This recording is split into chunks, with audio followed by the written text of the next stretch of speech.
Think while it's still legal. The Kate Daly Show starts now. So let's go back to Iran here for a moment. Now the leadership has admitted that thousands of people were killed in the bloody crackdown on protesters in the streets of Iran.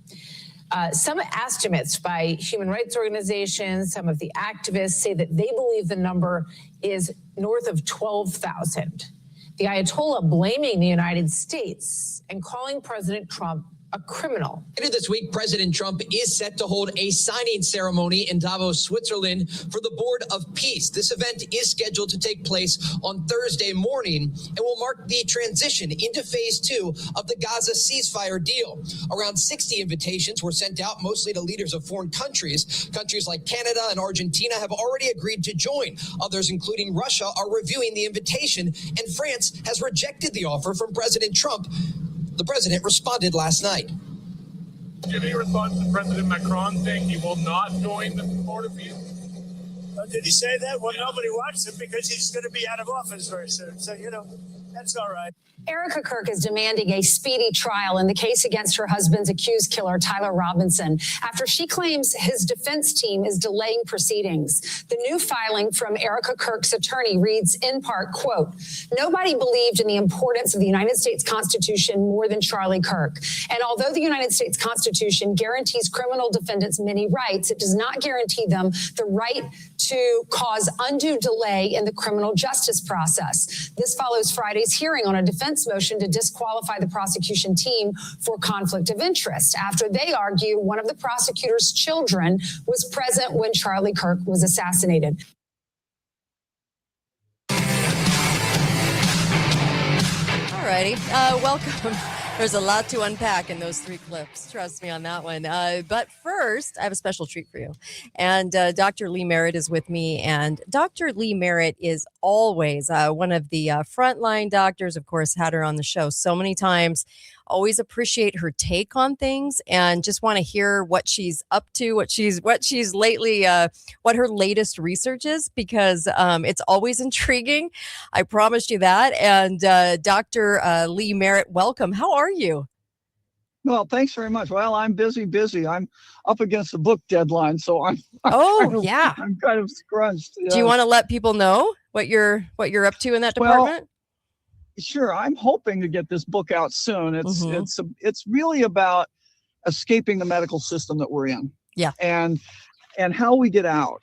And I'll just tell you that the reason it's taken me so long is every time I look at anything, it turns out to be a pack of lies, and it's hard. And then I have to try and package it in a way that people will understand this is actually not true. I mean, it's just amazing what I found. I mean, the people, I personally think the people that we're dealing with are all these old families. They're all eugenicists. It goes way back. The philosophy goes way back to Plato. They've always been worried about overpopulation. That's what the Club of Rome's all about. And Bill Gates always gets mentioned, but it's not just him. I mean, this has been if you look at it, there's certain families assigned to certain parts of this, and like the Planned Parenthood part and different things. Oh, it's why they lied about the population. It's why they lied in the late 1800s about the world population was to increase the eugenics movement. Right. It is eugenics. And it's not just about the numbers of people. They want to be able to select who goes on and who dies. They don't want they don't want certain people. But what I discovered in the process of this, here's an example of one of the things I discovered.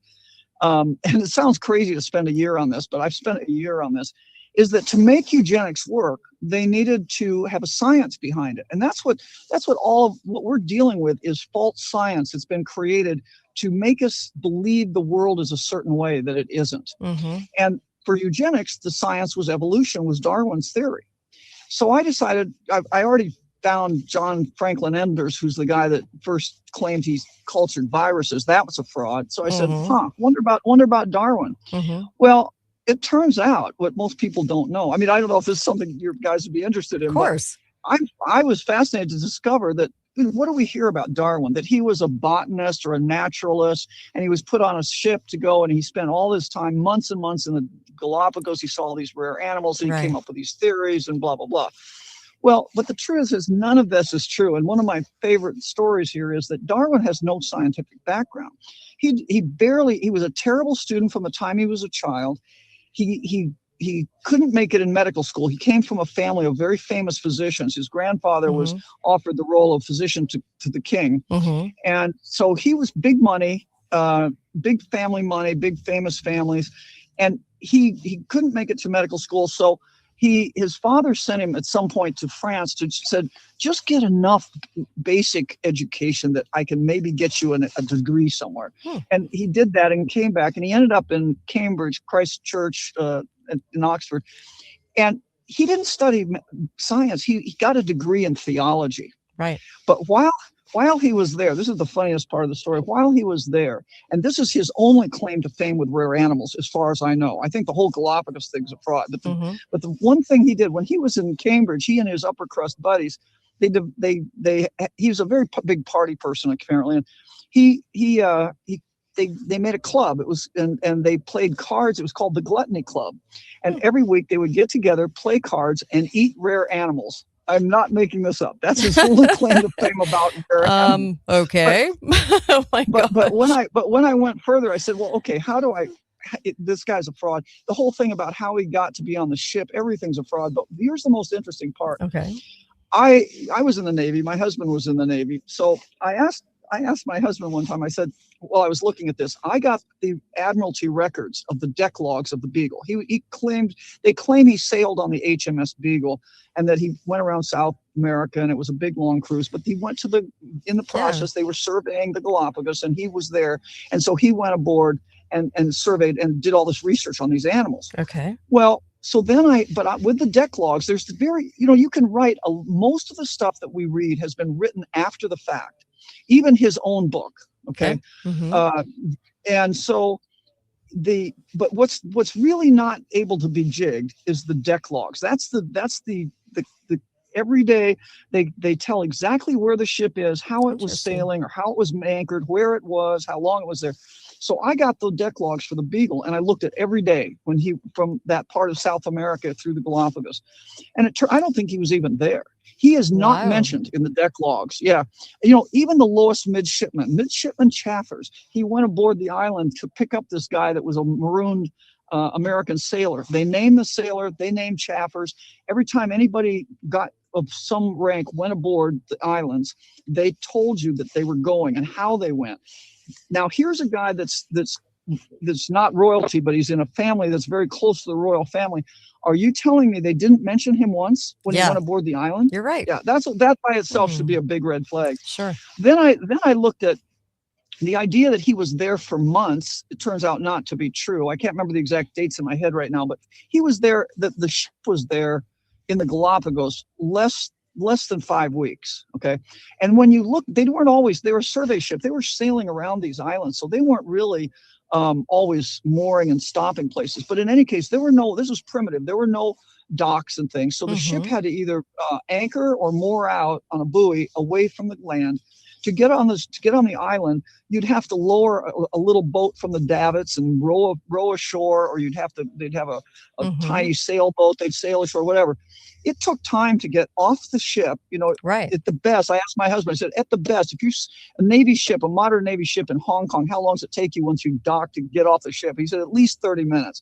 Well, so I've got to figure it's been at least an hour, and that's probably an underestimate. So I figured out exactly the times they said they sent boats to the islands, and how many times on these Galapagos Islands, how many hours of daylight Darwin actually had to do research. It turns out at the most, and them being generous, at the most, it was 96 hours. 96 hours. Wow. Now, and that's not counting, going to the bathroom, eating, finding any specimens. Okay. We see these it's funny to read the narratives because you see these great narratives and it shows Darwin sitting on a rock surrounded by all these rare animals, like they came to him to be examined. That isn't the way it works. If anybody's done field work in biology, it takes a long time to even find the specimens. So this is a complete fraud. There's no way he could have done what he was doing. And then it turns out there were a lot of suicides around this. 3 captains of the Beagle died. Okay. And so one of them was the Captain Fitzroy. He was a real scientist. He was considered the premier scientist of the British Navy at the time. And he was a young guy, though, that was given this. The captain before him was relieved after he had taken over for a dead captain. So the guy that should have been the captain of the ship was relieved. Doesn't say for cause. They put Fitzroy in here. Now Fitzroy had some royal lineage. I suspect he was a young naval officer, and he took the opportunity, and then he later regretted it because he got stuck in a fraud. And I think what happened is that, and this is why it's kind of important, because later, when they finally got to shore, Fitzroy wrote a book. He wrote 4 volumes on the voyage, and it came out very rapidly. Darwin's book didn't come out until 20 years later. And it was, so anybody could have written it. Yeah. It turns out that all the theories that he has in the book about evolution were already formed by previous people along the way in these lineage of elite families that want this theory out there. He didn't come up with any of it. He didn't even come up with the survival of the fittest comment. That, a lot of these we attribute to him. But here's why it matters, because this is an example of falsifying science just way back when, so that it comes forward today and can be used for something else. The picture of those birds' beaks that you always see, that every time you see him, his claim to fame is that he saw these finches, and he realized the finches' beaks were adapting to the environment because their food source had changed, the beaks are changing, and it was inherited down the generations. How do you make that comment if you've only been there for 15 days or something, 96 hours? You couldn't have observed that, okay? How do biologists today buy this? And the answer is, what's wrong with so much science today is that they didn't go back and check the primary source. And here's the funny thing. And is it by accident? No, it can't be. Here's the primary source is from Darwin's field book. There were 15 books that were theoretically his, but the one book from Galapagos went missing from somewhere. You can't even determine where the thing was stored, because before this happened, it was always said it was stored at this historical, at his old house that was called the Down House, that became a historical museum of Darwin things. Okay. That's where the book was stored. But then somewhere around in the 1980s, the book went missing. Only the book from the Galapagos went missing. All the rest of South American notebooks didn't get lost, but this one got lost somewhere in the 80s, and it was not reported for 20 years. So, this is this is the only primary source we have of any of his research. In other words, if I want to know if you did the question we should be asking in science these days is, was the research really done, the way they said it was done, and do you have proof of that? And the answer here is, the book was missing for 20 years. Here's the most critical book of this huge history that changed biology forever. And yet it's missing, and nobody reports it. And then when they reported it about 2020, it gets in the newspaper, and then miraculously the book reappears in a little, now it's at the Oxford Library, and the story changes that it was always at the Oxford Library. And it goes to the librarian, and it says, "Happy Easter, X." And here's the book coming back, right? Oh, wow. But the book doesn't look the same as it did before. Yeah. It looks newer. And here's the key. Those birds' beaks, and none of these drawings were in there. There were only 2 drawings in the book. And one of them is a couple hills. I mean, you look at this book and you say, this is not even written by a scientist, let alone, somebody that's astute. I mean, this is like a 6th grader wrote this. It's all scribbled. Yeah. It's just a nightmare. But there are only 2 drawings. One is a couple hills with some scribbles, and another one is this, which it's hard to describe so that you can see the picture. But anytime you look at Darwin, you see this drawing, and it looks like a couple lines with radian lines going out from it, kind of like a dandelion. Okay, it's like several lines going out. Now here's the key point. This is why I know it's absolute fraud. And I suspect the book never would have, this would never have been picked up, and that book never would have been returned had it not gotten into the news and been a police investigation. It probably would have sat in some wealthy person's library, just tucked away, so nobody knew the truth about what he really did on the Galapagos. Right. But that picture is supposed to be, and he wrote, and it's cute, on the above that says, "I think," right above that picture. Okay. Well, theoretically, this is his thinking about evolution. But you see, in the 1850s, right, when he was writing his book, and when they got back in the 30s, there wasn't any thought about this. But the first evolutionary ideas were the tree of life. And that's what we studied in school. I mean, this went on into the 1960s and 70s and 80s. And it was started out with a single-celled organism that was the trunk of the tree. And then you branched into animals and plants, and then it branched and it branched. So it looked like a tree, right? But as now, after the genome projects and after we can sequence the genome in animals and plants, it doesn't look anything like that. Guess what it looks like? It looks like the new picture in Darwin's book. That picture that now shows up in this newfound edition of his book.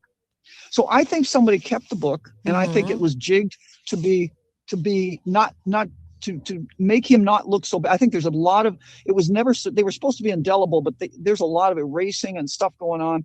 And I think they changed the book to make him in compliance with what we know now. Well, you see, there's real fraud. Yeah. There's real fraud going on here. And it's not just him. It's like every time you turn around, whether you're looking at smallpox or you're looking at rabies or you're looking at whatever you're looking at, we're being poisoned with aluminum and fluoride, and you can't tell me they didn't know about that. We have evidence that they knew about this way back, and yet they're putting it in our kids' vaccines. There's a big fight today about the vaccines. Well, no vaccine is safe. I mean, it's unbelievable. So all of this stuff goes together. If you falsify science, this is kind of like, I don't play golf, but my friends who play golf say, you know, if you hit the ball wrong a little bit off the green, then by the time you get down the fairway, it's way off. Okay. Yeah. It can be way off because it magnifies.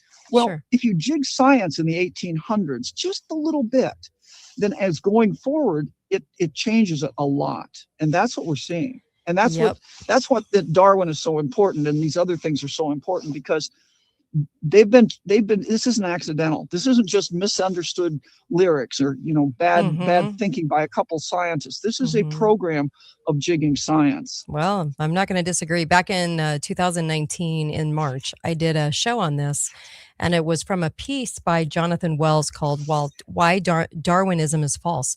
And it went through kind of the same things you're talking about, but you actually did a bigger deep dive on the common sense logic part of Darwin and how he would have done this because he couldn't have.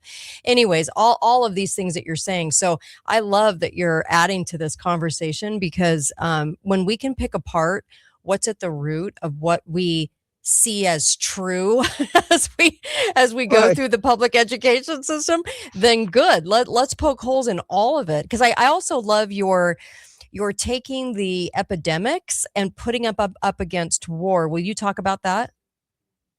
Well, yeah, you know, so as you know, when I came into COVID time, the age of COVID, I still believed in viruses. And then I started hearing Thomas Cowan and Andy Kaufman, who's famous, you know, and looked at, and so I said, you know, okay, I'm with you guys. Now I got to think about what this all means. So I decided, I spent like 2 years just studying that. And I put out, in fact, I have a Rumble series. It's 5 parts. A 6th part's going to come out when I finally finish the book here. But it's about 5. It goes through every aspect of the proof, non-proof of viruses. So from why the electron microscope doesn't show you pictures of viruses, the whole bit, everything I could find to put out. Not my original research on this, but just putting it all together. But I realized that part of the problem is some of this is highly technical, and it's hard to wrap your head around and to make it to people that are not living their life in science. So what I've tried to do is personalize, figure it out who did this stuff and how did they do it in a, you know, if they're false, then you've got to rethink the whole thing. Right. And so for one of the chapters I have is on smallpox. And I know you've talked about smallpox and things, but if there are no viruses, what's smallpox? I used to think that was the one vaccine that might make sense, you know, because when I was in the military, we were concerned about that. Sure. But it turns out none of the stuff we were told about smallpox is right either. You know, we're told George Washington had it at Valley Forge, and there was an epidemic in America. No. It turns out every epidemic, he actually got smallpox as a child when he went to some island in the Caribbean where there was sugar being grown and no food. So he was in a semi-starvation state. Smallpox in a nutshell is probably people that are in a semi-starvation state don't get enough potassium. You need potassium to turn on the systems that allow your immune system to get rid of toxins. Okay. And so the reason the milkmaids didn't get it, Jenner is the chapters about Jenner. He's a fraud too. He was funded by the government. It's just the same play over and over again. Yep. But the whole point is the milkmaids didn't get so sick because they actually were drinking the milk. Okay. Now, the idea, by the way, that milkmaids were getting these little pustules from the cows and it was cowpox. The whole theory is, and it's still in medicine, you'll still hear, oh yeah, it's cowpox is less virulent. So we give you cowpox to prevent you from getting smallpox. That's the theory that we're using this. We've talked about this. Yes. Right. Yes. Yeah. But there's no cowpox virus. There's no such disease as cowpox. Because bulls don't get it, young heifers don't get it, and steers don't get it. It's only the cows being milked by the pustular hands of the milkmaids. They were giving it. So then I looked at the veterinarians. I said, I wonder if they know this. And yes, they do, because they call it pseudo cowpox. They admit there's no cowpox. It's pseudo cowpox. And and they call it milkmaids nodules. So they know the milkmaids were giving it to the cows. That alone should have shut down the whole story of smallpox and cowpox. Right. But what's making the people sick? Well, it's a semi-starvation. But then I said, well, why are they semi-starved? And they have all these reasons. They say, oh, it was the Maunder minimum, it was cold weather, volcanoes were erupting, and so the food contracted, and that's why. Well, I looked at all those dates of all those volcanoes, the Icelandic one, the one in South America. Nothing actually fits all the epidemics because there aren't that many really big smallpox epidemics, as it turns out. So I looked at every one and I looked at what was happening. Okay. The common thread is not the temperature. It is not anything else. It is war. It's war. Because I said, what war? What else can cause you to not have a food supply? Well, let's take the example of Cortez. What's the story? Cortez and the Spaniards show up in South America. They've had smallpox, so they're immune, but they're carrying this dreaded virus, and they give it to the natives there, the Aztecs and Mayans and whatever, and then they all get sick, and thousands and maybe millions of them die. Okay. Well, but that isn't what happened. I mean, if there's no virus, they're not carrying something. And by the way, if that were the story, why is it that Europeans could come to the colonies when people in the colonies had never had an outbreak, but they weren't getting sick? Why is it that the British soldiers? Why is it the British soldiers in India, at a time that there were no smallpox vaccines really, but they weren't getting sick? It was the native Indians that were getting sick around them, but the British were well nourished. They weren't getting sick, right? Okay. So there's got to be something. So what happened is Cortez didn't just step ashore and then smoke the peace pipe with the Aztecs, right? He had to fight them. He had to wage war on them. And who does that? Well, it's your young male warriors. What do they also do? They're the hunters. They're the people that get the food for the tribe. So they're engaged in war, and they're not tending to feeding people. And they when you lose those guys, when they get killed, you don't have anybody to feed you, and there was starvation. And that happened. Another prime example of that is the Iroquois in the 1650s, roughly 1640s, around the Great Lakes. They've been interacting with Europeans for a long time, and they weren't getting sick. But as enough of the Europeans came over into the Canada side of the equation, it drove one of the. So this was when there was the confederation of the Iroquois tribes. There were I can't remember how many there were, but they had a long-standing peace agreement that had held for almost 500 years. Okay. And there were 120,000 Iroquois. But as this happened, the northern tribes were displaced from their hunting grounds. So they fought with the tribes below them, and then they moved down. It was a domino effect coming down, and everybody got displaced. And when you get displaced and you're not hunting, you starve.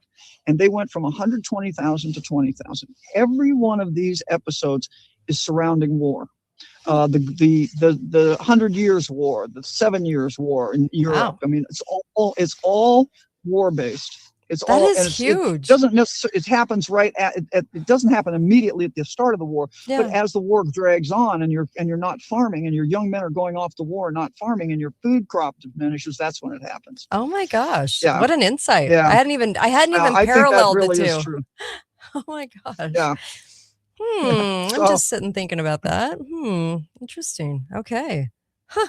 you know, and the Yeah. pandemic of 1918 wasn't the pandemic of a virus. It was a pandemic of Yeah, you're right. probably started with us spreading typhoid in Kansas. You know, World War I started not in Spain. It was not the Spanish flu. It was started in Fort Riley, Kansas.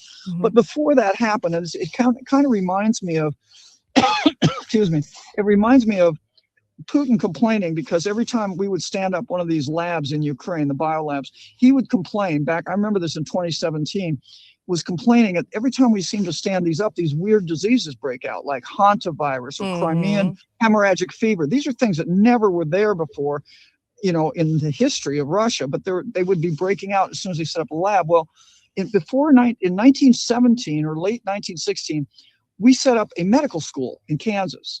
And shortly thereafter, typhoid fever broke out. Now, typhoid is not endemic to the North American continent. We always hear the story of Typhoid Mary, but that's because typhoid is a bioweapon that they've used for a long time, and one person can spread it.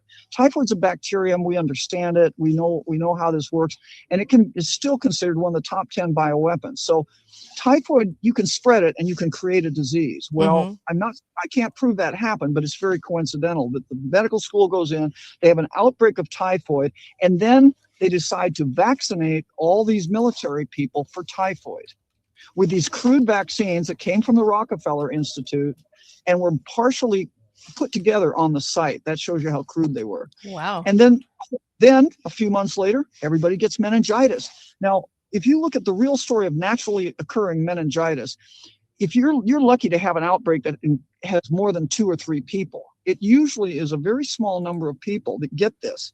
Maybe one. You know, they worry about it after one, they make a big deal about it. But it's not these big outbreaks. The biggest outbreak I could find was in the gay community in the cities in the early 90s or late 80s. And there was a bunch of people that developed meningitis then, but it's generally not a big deal. But here we had 30 to 40% of the Navy and Army that had taken those vaccines got meningitis. But no worries. The Rockefeller Foundation sent Lieutenant Gates. Who knows his relationship to Billy, but he trained at Johns Hopkins. It's always the same institutions. It's the same names. He goes down from the Rockefeller Institute and brings now the new meningitis vaccine. And after that was given, it broke out. Then the pandemic broke out a few months later.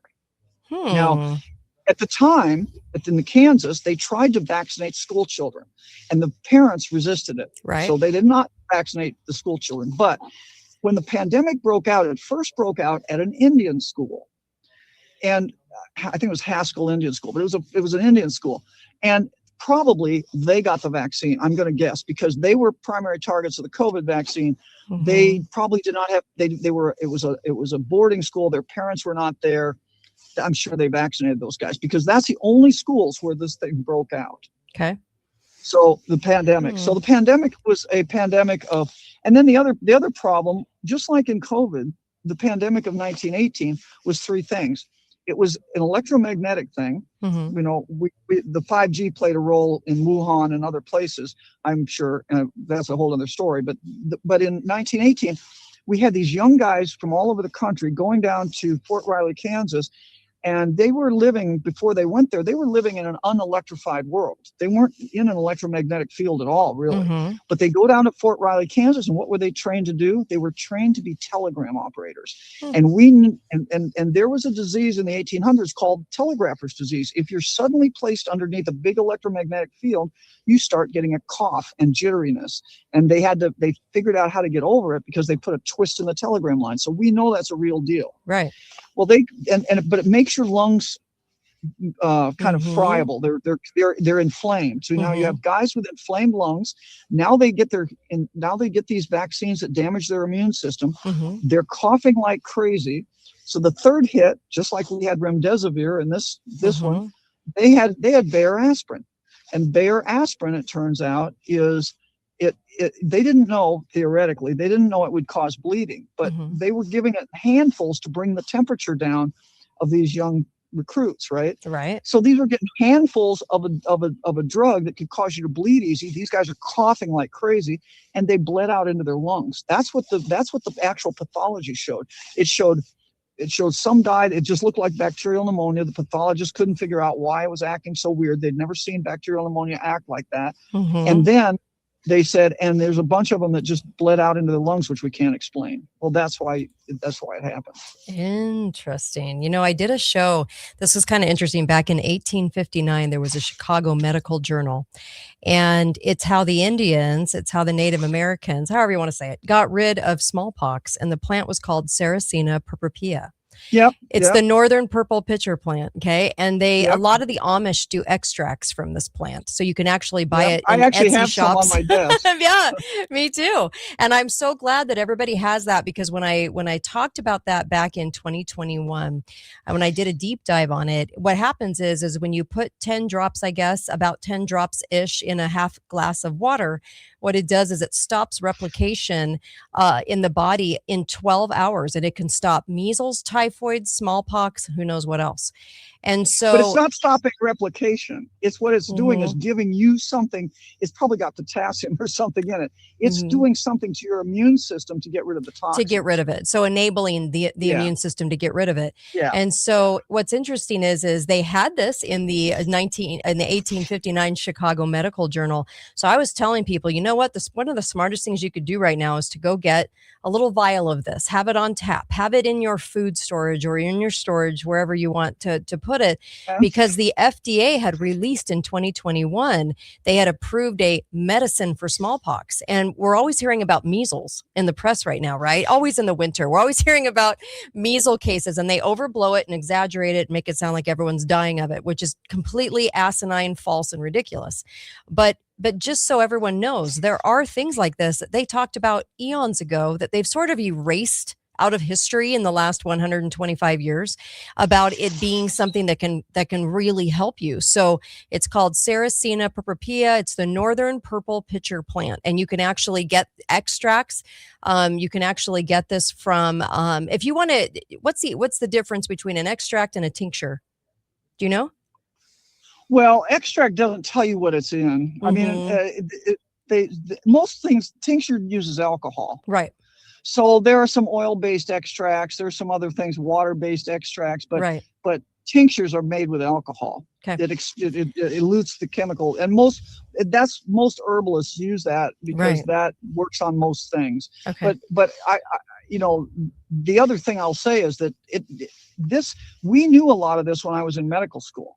I'm just going to tell you, this has been since the 70s that they've jigged this story, because when I was in medical school, I remember a pediatric lecturer, the first year of medical school, this guy said, he was showing us the real data on measles death, for example, and the real data on childhood diseases, not the truncated graph we're seeing today. And he says, vaccines didn't stop these childhood diseases, because they were just really coming to the fore then, and everybody was getting on the bandwagon. But you could tell he thought it was a flash in the pan. It was going to go away because it wasn't really what was the deal. He said, vaccines didn't stop childhood diseases death, plumbers did. And I just remember that because it was such a funny line. But his point was right. Yeah. If you clean up your environment and you're well nourished, you don't die of these diseases either. My generation, we all had measles, and I didn't know anybody that got really sick, other than, we thought it was kind of a nice time to get away from school. But this has been a scam from the get-go, and the way they made the way they still make the deaths look bad is they combine it worldwide with the Africans. Well, they showed in Africa, if you just give the African kids vitamin A and vitamin D, they don't die of measles either. So you don't even have to be too exotic about this. Right. People that eat a normal diet of non-toxic things and mineralize themselves and take maybe some extra vitamin D, which is always a good thing, and something our standard medicine repudiates, but it's that you're not going to die of these things either. Yeah. And that's the other thing is sunshine. And what have they been doing? They've been telling us don't get too much sun. It damages your skin. Wear sunglasses, put on sunscreen. And it turned, the real story of disease is lack of energy in the body. When everything is physics, it's not really biology or chemistry.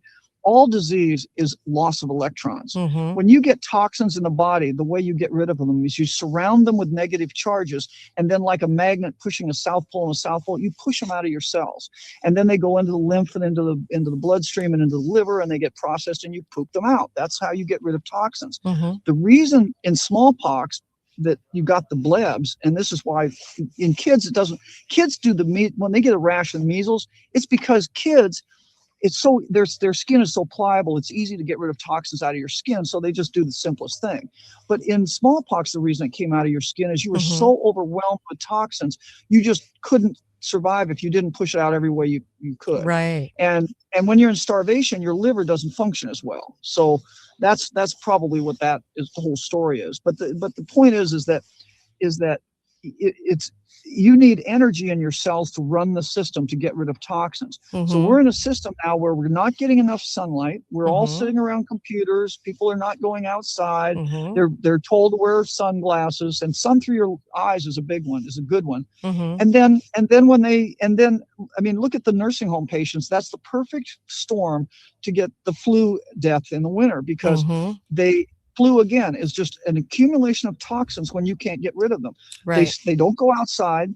They are sprayed with all sorts of biocidal agents, and biocidal agents are toxic to you too.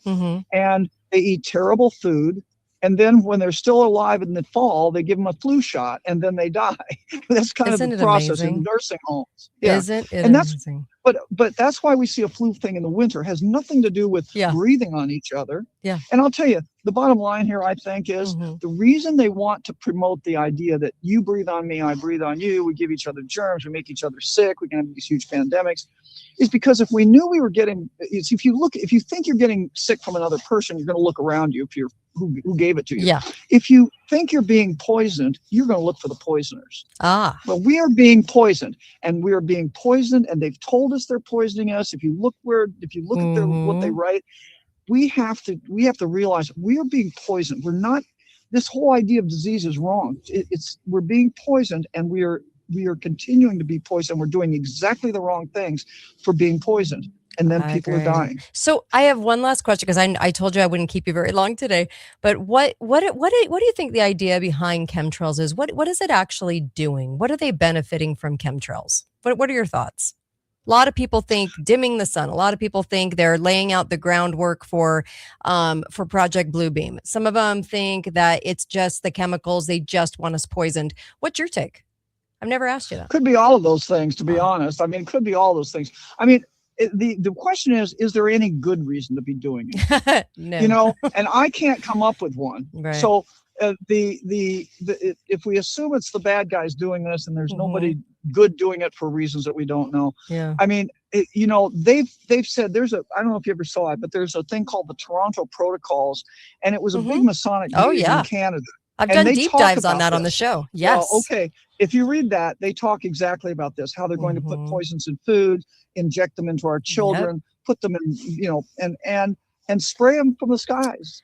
So I just think it's poisoning the environment and poisoning us. True. But again, I don't want to leave people with a doom and gloom, hopeless situation, because I don't think it is. I think actually we're coming out of this. I think I have to see the light at the end of the tunnel as more people wake up and realize what's going on. If they could have killed us with chemtrails, they wouldn't have been spending bazillions of dollars on false vaccines and all this other stuff they're doing. To really take us down, they have to get under our skin. So the number one thing to do is to stop being vaccinated. Do not take any none of these vaccines have ever been shown to decrease the amount of disease which they're purporting to do. We have more, look at flu by their own numbers has gone up, not down, since they've been given the vaccine. At some point you'd think they'd stop it, right? But they don't. So don't take vaccines. The second thing is, and this is why I'm big on mineralization. I used to think these drinks, you can't do it with pills. You can't take a vitamin here and a vitamin there. There's some things you need to take, like vitamin D, but mostly you need minerals, because our soils are also been depleted from minerals because of the way that they got us farming, monoculture, poisons in the soil, all that kind of stuff. But if you have the right minerals, your body won't choose the bad minerals, even if you're being sprayed with them. So for the most part, you can get out of that. Yeah. And I think the third, at least to some degree, that's not what I'm thinking is going to kill us. The real problem is we have a huge uptick of dementia in this country. Oh yeah. And there's no question, when I went back, another one of my chapters is on chemical poisoning of the brain. And when you look at it, there's a 150-year history of bioweaponization of fluoride and aluminum. They go together. And what they do is they rearrange the metals in your brain. And there's no question that aluminum by itself causes dementia. We know that from renal dialysis. That happened when I was in training, that they found out it was the aluminum buildup in the way they were doing dialysis. It was giving people what they call dialysis dementia. But now we have it. People are getting it that aren't on dialysis, and people are getting dementia at rates we never saw. You're right. Dementia wasn't a thing of my great grandparents or grandparents. It was rare. Family history. It was rare. Rare. I mean, it's very rare, and it didn't happen until you were 90. Also, it was not something you got at 50. Right. So, and I think it's interesting that if there have been studies about aluminum content in water, and when the aluminum content gets up. Like if they did a Japanese study, and if I get the numbers are approximate here because I can't remember completely, but it was something at 10 micrograms per liter of aluminum in the water. And there's a big industry of using aluminum in Japan, but they only have 10 micrograms used. And they did a 6-city study, and they didn't, and very low dementia. But when you went to then England did the same study, and they had 110 micrograms. They did a 6-city study, and theirs was 110 micrograms, and their dementia rate was double. It was 50. No, it was 50. It was more than that. It was huge. But anyway, it was way more than Japan. It was like a double what Japan was. So then they did a 6-city study in America, and we're higher than England. We're 112 micrograms per. And you want to hear the funniest part? You know what city has the highest rate of dementia? What city? Or what area? Washington, D.C. And number 2 is Maryland. Really? That might, they have, in fact, I think it's 50% incidence of Alzheimer's in DC. It's something ridiculous. Wow. Now keep in mind, incidence means the number of people over the time. It's like, so it's a huge number, and it's like everything else is in the 20%, but it's a huge amount of people. Yeah. And it might explain our legal problems or legislative problems in DC if we have all these demented people. That's, oh my I don't know. gosh. But there's no question. And mad cow disease, all the brilliant chemists and scientists and blah blah blah, they didn't figure it out. It was a rancher that figured it out, and it has to do with deficiency of copper and increased manganese in animals. Well, what have they been doing? Again, if you want to know the right way to go, just look at what the government says to do and do the opposite. Because what have they been doing? My entire career in medicine, they told us, don't get too much copper. You could have too much copper. You're right. In old hospitals, they used to prevent transmission of problems. They used to keep people healthier. They thought by giving them, everybody got copper mugs to drink out of, copper glasses, and they put linen sheets on. Linen and copper. That's what they used for health reasons in hospitals in the 1800s. And now we've got papers coming out saying, hey, if we use copper, it actually in sheets and stuff. And so we're relearning because we don't go back and look at the history. And they took it out of the food supply. I know. That's why I tell people to go to FIQ supplements and go get the Recuperate Copper IQ. It's incredible. And I took it this morning because it is the orchestra leader of all the other minerals. No wonder they took it out of the food supply. That's why when people say, there couldn't have been a conspiracy, everything's a coincidence. I'm like, no, you would have to know that in order to want to take it out of the food supply starting in the 30s. You would want to handicap us and our immune system completely by taking out the orchestra leader of all the minerals, right? I mean, it's by design. And to support that, I'll tell you a funny story. This is an Iowa story. So during the end of COVID timeframe, the Iowa legislature, as if they had nothing better to do, decided they were going to make it illegal to drink out of copper mugs in bars, Moscow mules. Now, I heard that, and I looked up how much copper you get from that. Even if you believe it's bad, it's such a minute amount. And I said, what? This is before I understood the role of copper. So what's going on here? Well, you can't make this up. I mean, this is just stupid, but it's not stupid. They've been told to do that by somebody that knows what's going on. Okay. Exactly. And so they come up with a cockamamie excuse for it, but really they just don't want us to have any copper. Copper also restores your soil. If you farm with copper and not iron, you'll grow more in your garden. That's electroculture. I do that all the time. And the soils are depleting copper. Whatever they've been putting on the soils, that's probably one of the reasons of spraying is probably worse than what it does to us is what it's doing to the soils. John Wayne wore a copper bracelet. Thanks, LB. John Wayne wore a copper bracelet during his life, which he believed had healing properties to cancer. Yeah. Well, it does a lot of things. Whatever, we don't exactly know everything it does, but there were so many reports, like in France, and I think it was in Italy or someplace. There were several reports that during, like in the cholera, there were 4 cholera outbreaks. Now, cholera is a real disease. It's a bacterium. We know what causes that. And it comes in the water supply. But people that were copper workers didn't get it. Okay. So it helps you avoid disease. And copper is an electrical transmitter. Why manganese is a problem is it's like a battery. It stores the charge. So we need to have not only do we need sunlight and we need energy in our cells, but we ought to charge our batteries. Every cell in your body is a battery. We need infrared and near infrared light to charge your cells. But you need enough copper and salt. Another lie is salt. Salt you don't get hypertension, high blood pressure because of too much salt. You get into trouble when you have too little salt. And then you have to. Yes, it's a big problem. So when you get rid of your electrolytes, you cannot run your systems. And so all of this adds together. Yeah. If your doctor says cut back on salt, like you should probably maybe seek another doctor. I think some of these these doctors are really hindering people. Well, and David Brownstein's the guy. I listened to his lecture when I was down at the Weston A. Price conference a couple of years ago. And I'm sitting in the back of the room and he's going through how he has a chart, and on the left side of the chart is this great big tall bar, and then there are a bunch of short bars along to the right. And he asked the audience, he said, which side, this is cardiovascular serious event or death, which side do you think is the low salt side? And it was the big bar, because when your salt goes down, what happens is you can't keep your blood pressure up. So what do? Well, you take all the water and you try and bring the stuff in from your cells and your salt from your cells, but you can only do that so much. All you do is end up with cankles, the swollen, fuzzy ankles. And then you turn on, when that fails, you turn on a system called the angiotensin system. Angio meaning vessel, tension means tense, tense and tension. So you're squeezing your vessels, and it's a very imprecise system. So it overshoots, you get hypertension, and then your doctor gives you a pill. So I'm sitting in the back of the room and I'm thinking, oh my gosh, I just had some friends that wanted to go on to a health thing, and they said, oh, we should be drinking 8.5 cups of water a day.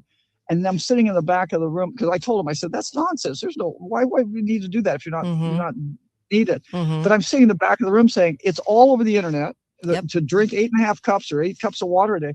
What's that going to do if you're low salt? It's going to make it worse. It's going to dilute out the salt worse. You see what they do? So this is not by accident. Not by accident. None of this is. Dr. Lee Merritt, I've kept you longer than I said I would. I apologize. And I know you have stuff going on. So I will have you back on soon. And I really appreciate all the info. You've done some pretty good deep dives. Nice. I love it. Thank you so much. For having me on. You're awesome. That was just super fun. It always is with her. Dr. Lee Merritt. So you can go to themedicalrebel.com, themedicalrebel.com, and you can get more info on Dr. Lee Merritt and what she talks about. And I really, really appreciate her doing that. She's a good friend, and we love doing deep dives in our material and so forth, because it's fascinating. She brought something up, and I wasn't going to comment on this today, but I might as well with everything going on, because I am going to talk about Iran. I am going to talk. I have a lot. You should see my list of things to talk about. So, and I know I missed yesterday. I took advantage of the holiday, had a super busy 4 days and took advantage of that. So sorry to anyone that tuned in, and I really apologize.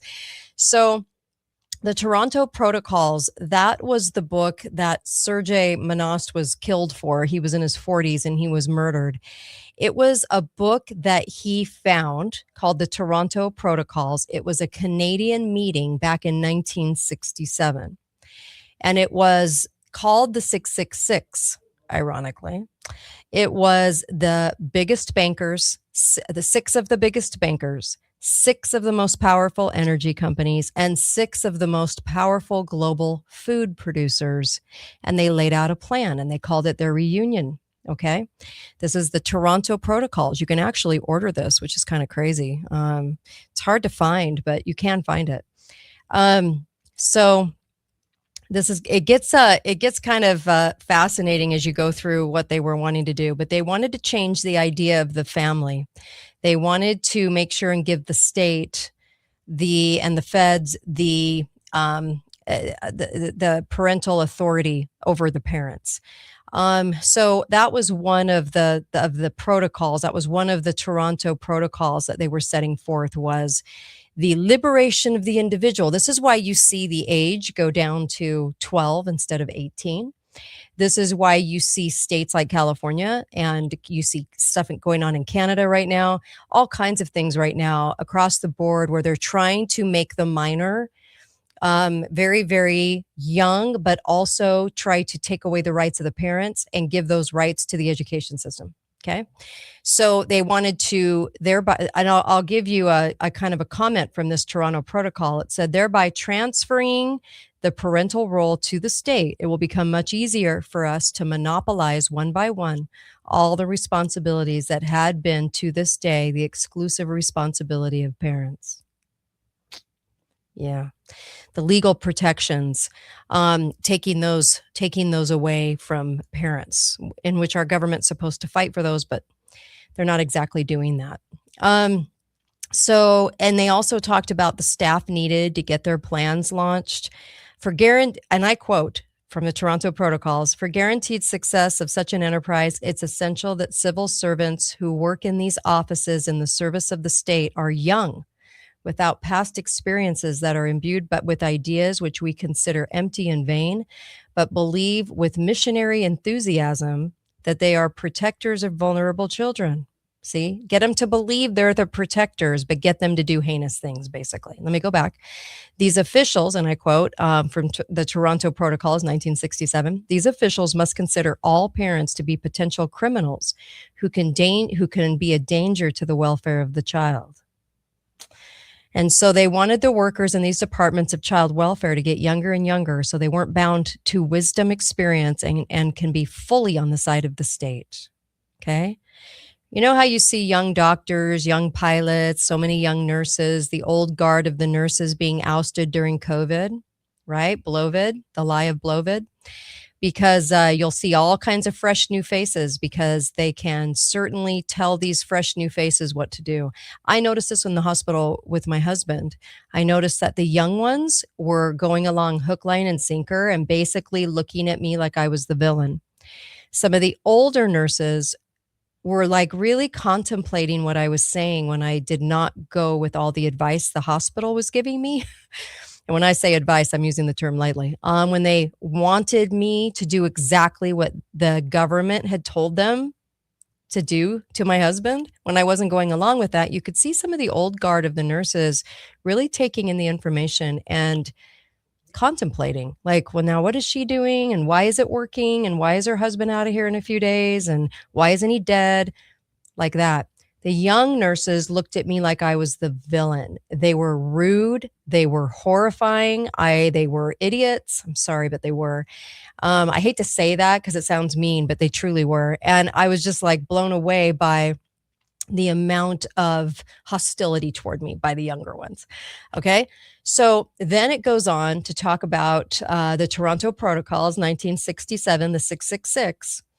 The success of our world plan, the Red Plan, it is necessary to implant all Western societies of the 70s, offices for the protection of kids, and the Charter of the Rights of the Child. It goes into a lot of that. You can actually go look at this yourself if you want to. Also talked about the flow of refugees, which we talk about all the time, right? And these are illegals. They'll call them refugees, but they're illegals, okay?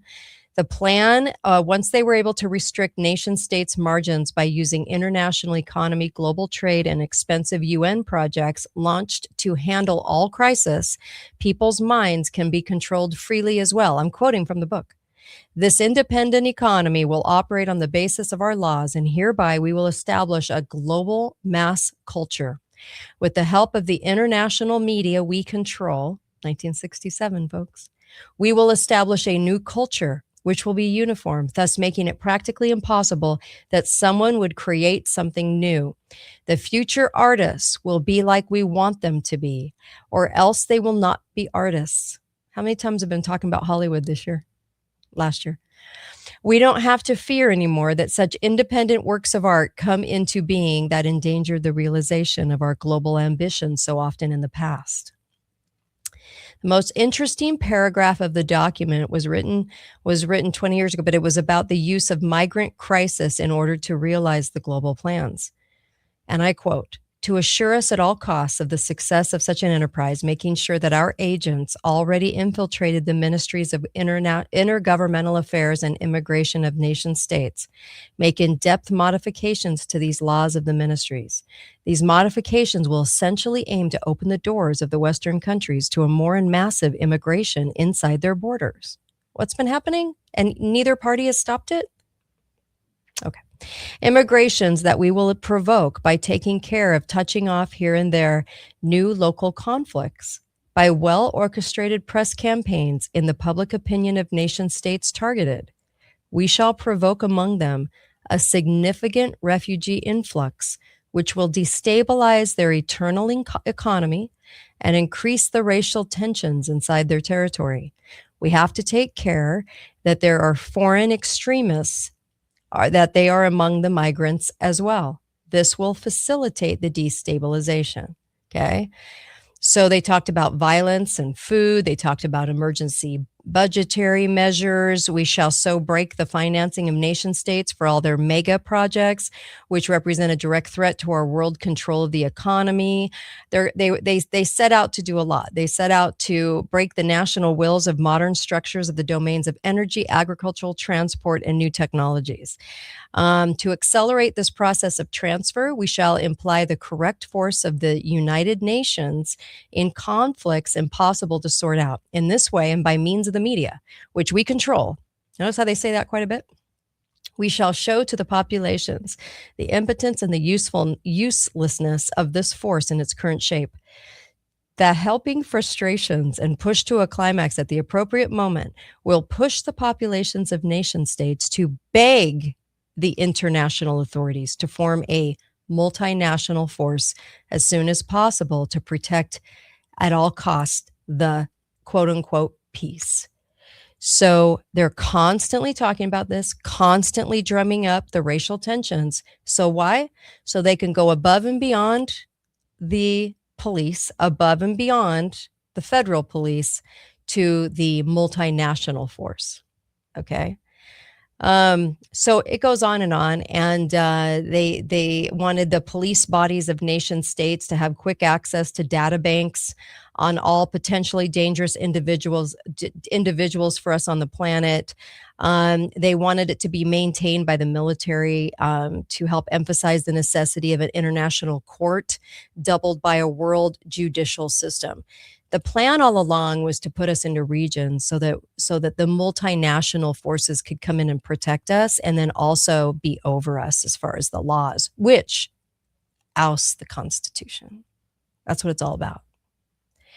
This was 1967. Sergei Manost, upon finding this and making sure that the world kind of heard about this, was murdered. Young father murdered. So kind of interesting. You might want to take a little dip in this pool, because I'm telling you, it's really crazy. In fact, this is what they go on to say. During the growth accepted by all these new necessities, it will be imperative for us to complete as soon as possible world control of firearms inside the territories of nation states. To do it, we shall accelerate the Alpha Plan. It's called the Alpha Plan.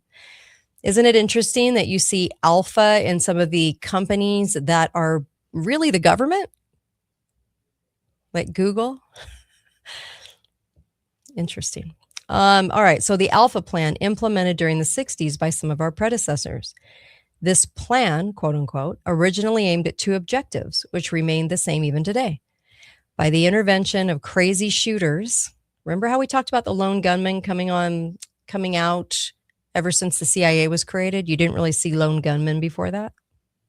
The crazy shooters create a climate of insecurity in the populations to bring a tighter control of firearms. Direct acts of violence as so to make it appear the responsibility of religious extremists or persons affiliated to religious allegiances of traditional tendency, or persons claiming to have privileged communications with God. You know how they always try to make everyone look mental, right? Conservative and mental. Okay, and so they said to accelerate the control of firearms will use the fall of the economic conditions of the nation states, a complete social destabilization, and increase the violence. I do not need to remind you nor demonstrate to you, brothers, the foundation of the control of firearms. Without this one, it would become almost impossible for us to put on their knees the populations of targeted states. Remember yourselves with which success our predecessors were able to control Germany of 1930 with the new laws, quote unquote, applied in the time. Laws, moreover, which are based on the current laws of the nation state. The last stage relate to the omega phase, experimented from all experiments made at the beginning of the 70s. They will contain the application, the world level electromagnetic weapons, the changes of climate entailing the destruction of the harvests, the bankruptcy in these conditions, farmlands, it goes on and on and on, and use of massive use of chemicals in agriculture. So, yeah, there's that. So, with that said, let's talk about some of the things going on right now, because I think this is really, really, really important. Okay. And when I do these deep dives, this information is so nutty. I mean, it's so crazy how it can sort of nail what's on the horizon. Yes. Very strange. So, number one, surrounded by billionaires in Davos. This is an AP article today, or I think it was yesterday. Surrounded by billionaires in Davos, Trump plans to lay out how he'll make housing more affordable. It's not the government's role to make housing more affordable. Okay. Who's he sitting next to? The fake Mark Zuckerberg of Facebook. He's the fake face of Facebook. He didn't invent Facebook, but they're making him again look like a billionaire that needs to have a seat at the table. So in the eyes of the world, Mark Zuckerberg creates a social network and he's sitting at the table of Davos, the World Economic Forum. Interesting. So he is just the face, okay? Now, there is something that I kind of want to go over for a moment because I thought this was interesting. There was an article, and this was put out by William Jasper, and it's on the New American. Okay, so I'm going to talk about Iran for just a moment because I thought this was interesting. Okay, I'm making a note so I can do a short. Okay, so this was the article. Okay, let's open this up a little bit, shall we? The Iran regime change. Will we replace the Ayatollahs with neocon communists? Now, that's the question of the article by William Jasper. The New American usually does a pretty good job. The problem I'm seeing is the question shouldn't be, will we replace the Ayatollahs with neocon communists? But the question should always be, have we been doing this for a very long time? Okay. And let me tell you why. Let me tell you why I say that. Okay. Now, when I'm talking about Iran, there's something that I really want you to know. Again, people are accusing me of being a Jew hater, and they put like myself and Eric Moutsos into like a group. Like, I don't know why it keeps happening, but it's like you and Eric think he's like an influencer in Utah. He doesn't have a show or anything, but and he's been around since COVID. So, okay. So you and Eric are Jew haters. And I'm getting this from all these different avenues. And I'm like, why are people saying this? I have been so vocal about how I feel about Israel and separating government from people and talking about the fact that the government is, you have people in the government using the Jewish people, using the Jewish religion, the Jewish culture. They aren't, but they're using it to harm and abuse and do things that we should not be okay with. But Christians in America are taught that you're supposed to give a blank check and all your trust to Israel, and whatever Israel does is noble. And they also, the same people that believe that, also believe that the USA and the CIA are noble, that we're always doing what's noble. So if we're making a move, it's the right move. I don't know what to say to that except complete bewilderment at people being so crazy that they would actually believe that after we have so many things in our face. But I've never been a Jew hater. I'm not a Catholic hater. I'm not anybody hater. I'm actually a protector because I don't want to see people get used. I don't want to see people get used by our CIA. I don't want to see people get used over in Israel. But the UN created Israel, okay? The powers that be, the deep state, created the state of Israel to be where it is. People have a hard time with kind of figuring out what maybe the land of Zion is with Zionists, okay? They don't know the difference. And that kind of ignorance, you're just going to, I know it's bewildering, I know it's astonishing, but the Zionists are the people that pretend to be Jews, okay? So we must always out them. But in doing so, I get called a Jew hater. I'm like, I'm a Jew hater? Are you really? I've never said that in my life. I've never said a derogatory word about an entire group of people like that because it's never about the people. Just like I would never say a blank statement about Americans. I would never say a blank statement about the French. Because whenever I'm talking about the politics of government and how they use religion to do things and how they use being a patriot to do something and how they use being Jewish to carry out plans. I'm always talking about the deep state. So you should want me to do that. This should be something that's very desirable to you. If you are a true Christian, you would want me to out the liars. Christ said, they say they are mine, but their hearts are far from me. Hello. So there you go. I am outing those that say they are his, but their hearts are far from him. So it's very irresponsible to say that whatever move the CIA makes, and it's just astonishingly just naive to think that whatever Israel does is okay. But there are people that do that. Okay. If you want to get into religious terms, the gathering of Israel is about all the tribes. It's the gathering of all the tribes, not just the Jewish people. Okay. And that's people all over the world, not a geography, not a state line that the deep state put in. Okay. So that area is utilized and used to be a beacon for the deep state. So you must separate the people from its government. And the government is always lying. So the left are going to condemn all of Israel and all the Jews. The right is going to give a blank check of trust. Somewhere in between would be the truth. Okay? So we must separate. So I had to say that again because I'm getting accused of it again. And I don't understand why, but holy hell, would you guys stop saying stuff like that? It's not true and it's really disingenuous and I'm getting really tired of it. Okay, because I've been so vocal and I've said this over and over and over again on the air. So I don't know why people are this ignorant. Okay, so there was this piece and it said, will we replace the Ayatollahs? Now, this is really interesting. You guys are going to want to perk up for this one, okay? So have you ever heard of Maryam Rajavi? Maryam is the National Council of Resistance of Iran, okay, or MEK, M-E-K, okay? Mojahedin, Kalk or whatever it's called. So MEK, we'll call it MEK because that's what they call it, MEK. You're going to be hearing a lot about this, and William Jasper is right about this. That they are the new saviors of democracy, whom we must install as the new leadership of Tehran. So we're told by the neocon globalist chorus. And he's right about this. Okay. They've been singing this tune for many years, but now it might happen. Now, here's what I want to present to you for just a moment. Okay. Before I get into Erica Kirk, before I get into all the other stuff. You know, I'm always going to give you like what you need to know right now. Okay.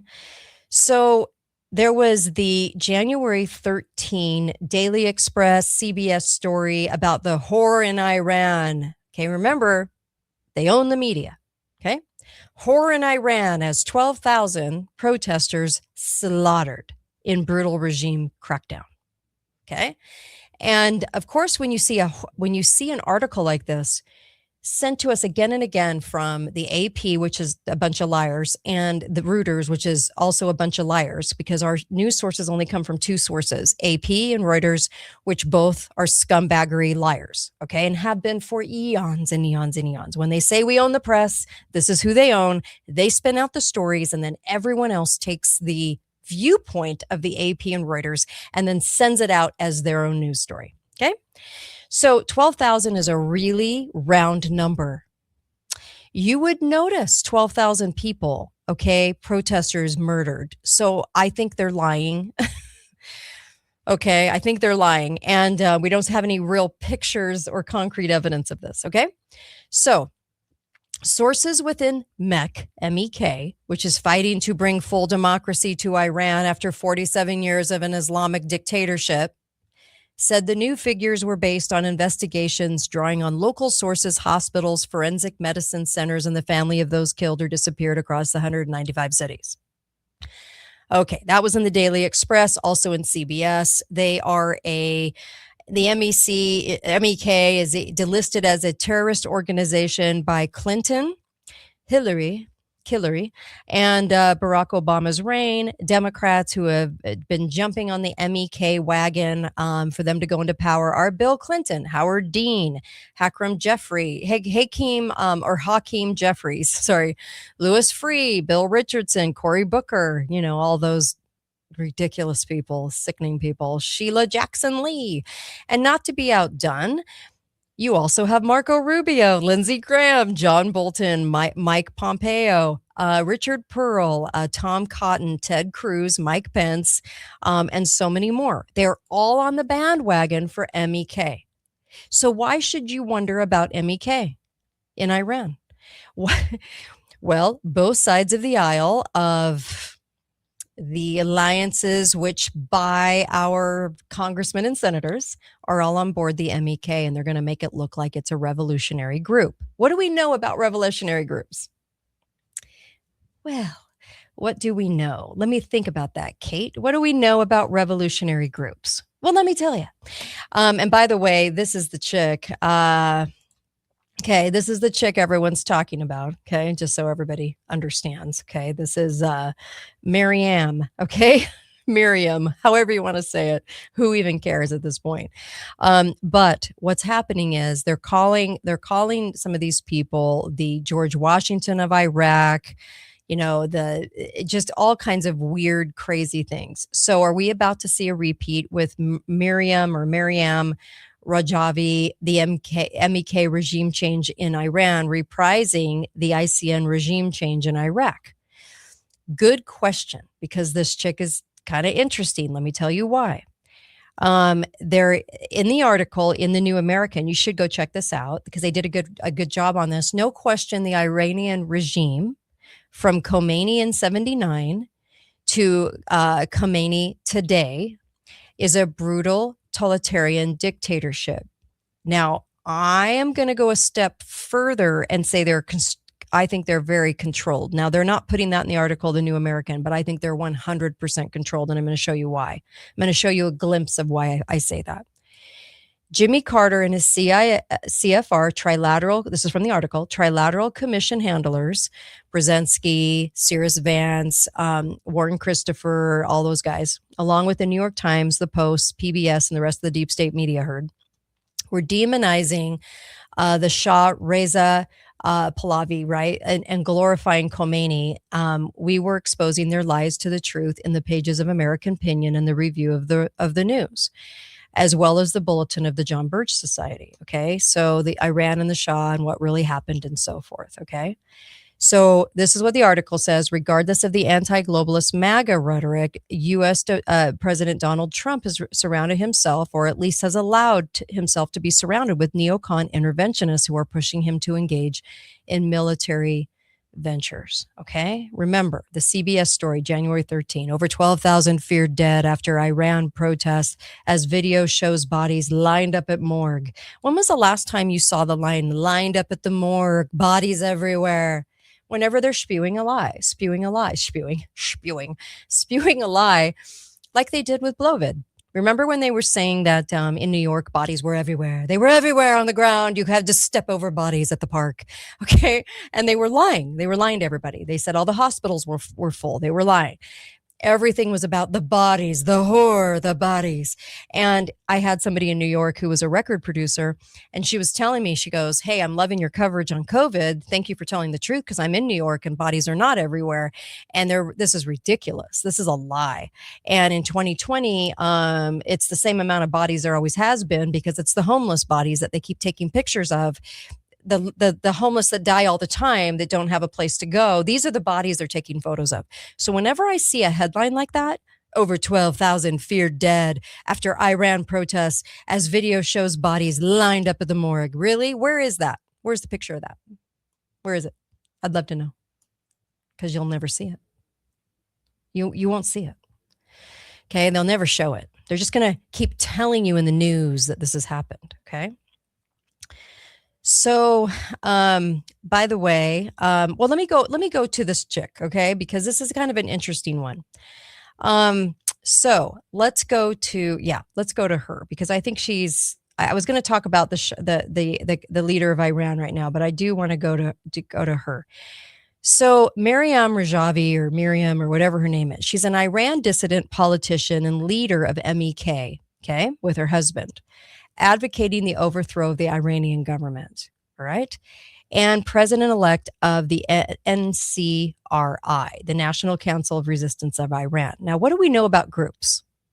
We know that the CIA and the Mossad and all the different CIA groups control these groups. They invent these groups. They place people in these groups. So just keep that in mind as I'm saying that.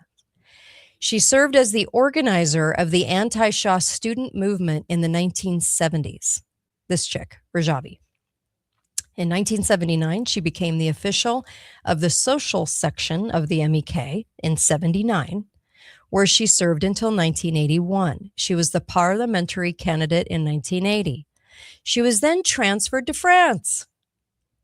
Because what do you do when you're a dissident? You go to France. Okay. So basically, I just wanted you guys to know that Miriam, she's had a lot of legal trouble, but the legal trouble has never actually amounted to anything. Don't you find that a little odd? She's transferred to France. Okay. And then in 2018, there was a Vienna-based Iranian diplomat called Asadi who was tried and sentenced to 20 years in prison for masterminding a terrorism plot against a rally led by Rajavi, this chick. Okay. Whose picture you're looking at. And this rally was also attended by civilians and high-profile Westerners scheduled to speak, like Rudy Giuliani and Bill Richardson.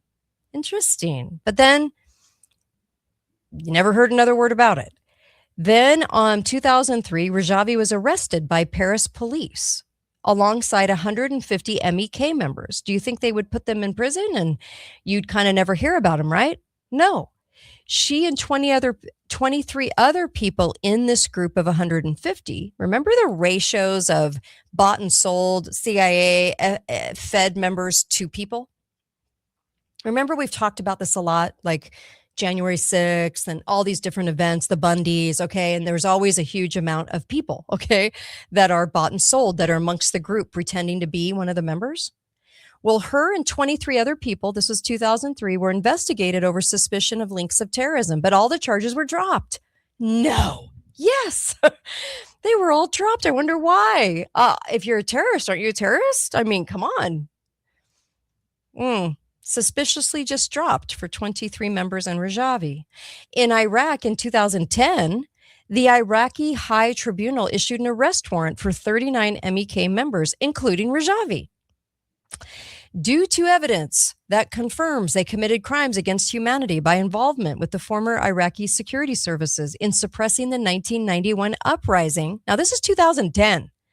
And they're going back to 1991, suppressing the 1991 uprising against the former Iraqi regime and the killing of Iraqi citizens. The MEK denied the charges, saying that they constitute a politically motivated decision. Nothing happened. Okay.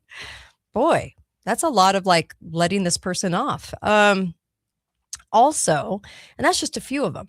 Also, they never state who her parents are. All they say is that she's linked to the Kahar dynasty. She comes from middle-class Iranian family of civil servants, but they don't know their names. Who's she from? Where's her family?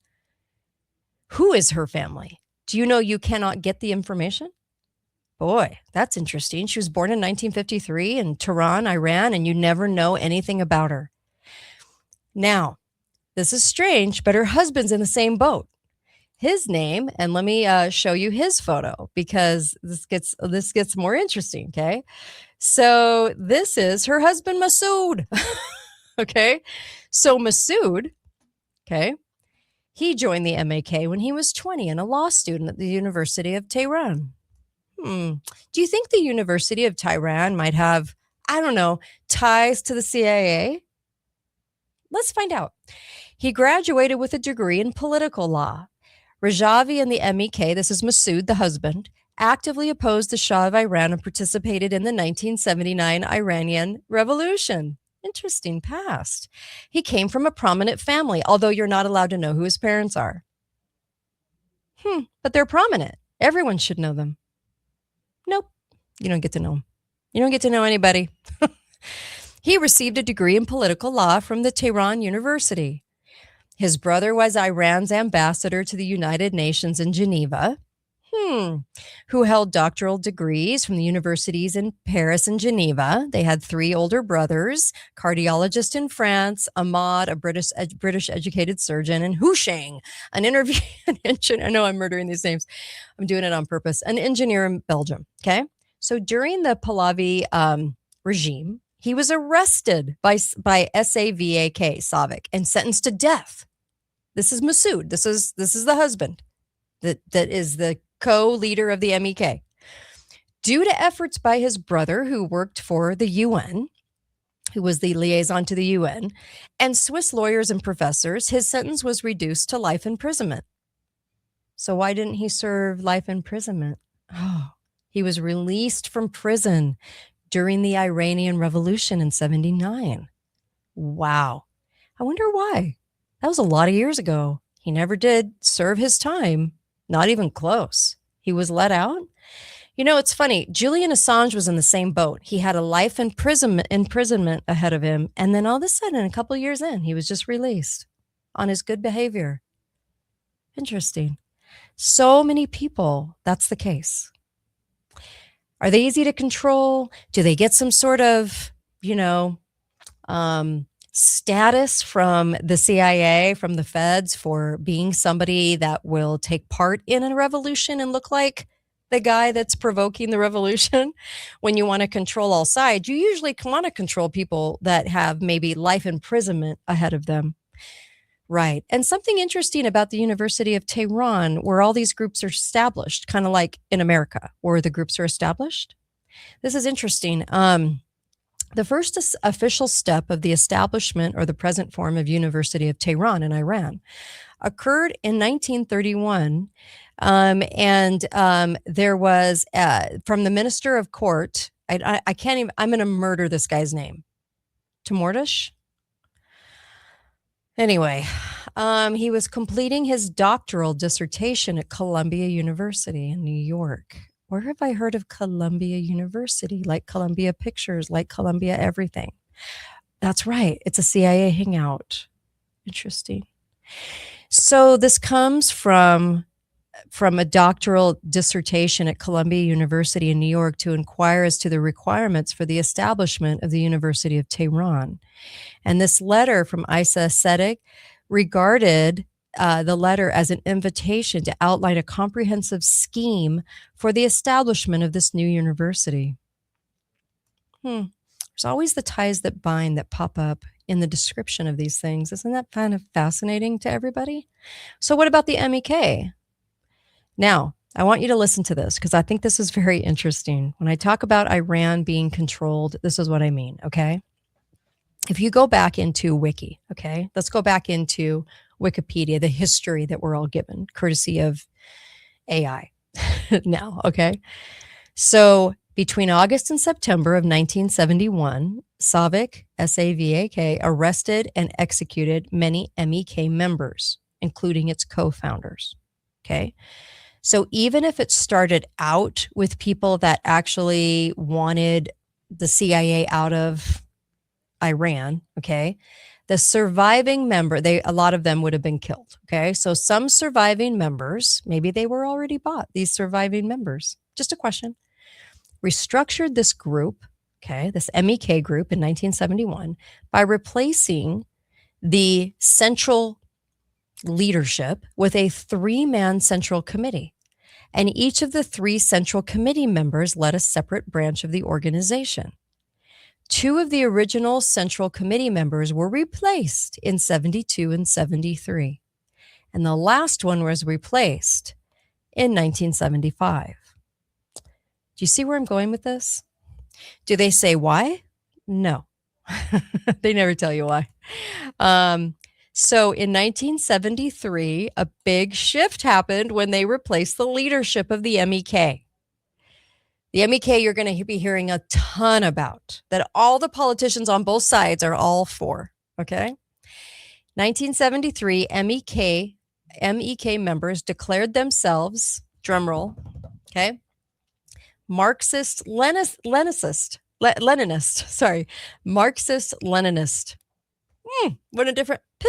Went into Marxism. Isn't that interesting? 1973, launched an internal ideological struggle. And by 1975, 2 opposing MEK factions had formed, one being Muslim and the other Marxist. I wonder if it was commandeered by the CIA. I don't even think you have to guess at this point. Okay. So they had asserted, the Marxist offshoot had asserted, which is pretty much the whole organization, but they don't want to tell you that, had reached the conclusion that Marxism, not Islam, was the true revolutionary philosophy. Isn't that amazing? And isn't it amazing that our people on the right, like Lindsey Graham, deep in the closet, and all these different, even Ted Cruz, weird, is really behind the MEK? Yeah. So Rajavi, upon release from prison during the revolution, because he didn't do his time, but was released and wasn't murdered, because they just often murdered people, but he wasn't. He and his wife, right, had to rebuild the organization. Can you imagine the struggle? Especially when you work for the CIA, okay? Mossad and all of them. They're all one. Navy intelligence, they're all one, okay? So, yeah. It was the Shah Reza, right, that had actually established the University of Tehran, by the way. And I just want to say this because this was, this was back, he was Shah from 1925 to 1941 when we had control over Germany, when we had control over Russia and was sending all the Bolsheviks, okay, the Bolsheviks. Oh my gosh, what is the name? Anyway, what I'm talking about. Sorry, brain fry. So all of that was done by the deep state. Well, this is kind of interesting, but the Shah, in an effort to reduce British and Russian influence, sought partnerships with the United States and Germany until 1931. There was a lot of relationships. It's kind of like when people say China's our enemy and China's always kind of had this autonomy and worked by itself against us. And yet, I've proven on the show over and over again that isn't true, actually. We were sending a ton of money to China in the 1800s and in the early 1900s, and we still do, but lots of money. And the ties that bind, okay? And the Chinese were coming over here for jobs because of the poverty levels. There was a lot of control going on by the Rockefellers, okay? Stemming from the Rothschilds too. But I just kind of wanted to go over again that there was a backed coup in 1953. Okay. Operation Ajax. All right. And this is what overthrew the Iran's prime minister, Mossadegh, right?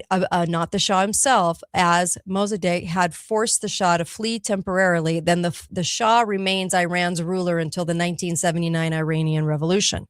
Who do they pull out of prison? 1979. Who's at the helm? The same people we're talking about today in Iran. Same people. Yeah. Kind of crazy, right? Do we control Iran? I think 100%. I think they control the narrative. I think they control the press. I think they have to make it always look like there are people in Iran fighting, but it's heavily controlled, just like any color revolution.